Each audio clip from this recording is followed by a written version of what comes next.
Find where your divinity is. Know that a divine spirit dwells within us, and that it is with you, and it is within you, yet we know not what deity it is. The highest good is attained if one has fulfilled the good for which nature designed them at birth. The easiest thing in the world is to live in accordance with your own nature. On the divine within us.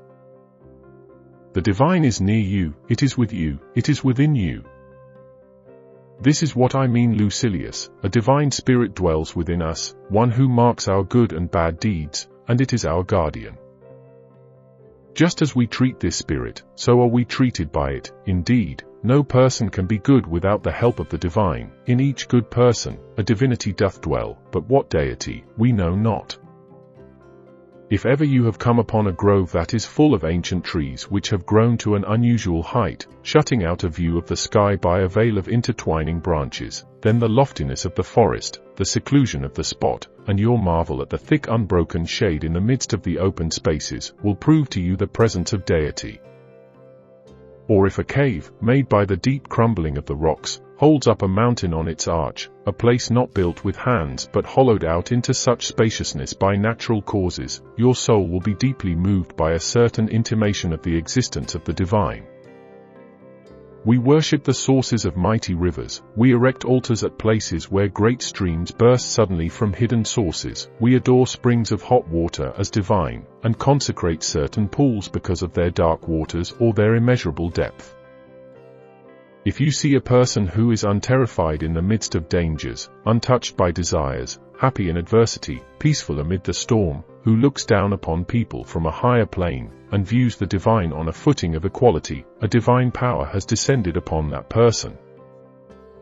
When a soul rises superior to other souls, when it is under control, when it passes through every experience as if it were of small account, when it smiles at our fears and at our prayers, it is stirred by a force from heaven. What, then, is such a soul? One which is resplendent with no external good, but only with its own. For what is more foolish than to praise in a person the qualities which come from without, and what is more insane than to marvel at characteristics which may at the next instant be passed on to someone else? No person ought to glory except in that which is their own.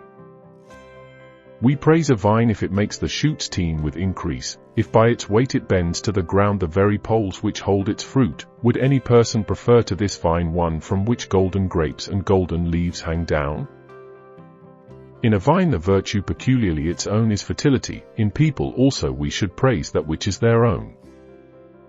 Suppose that one has a retinue of comely servants and a beautiful house, that their farm and their income is large, none of these things is in the person themselves, they are all on the outside.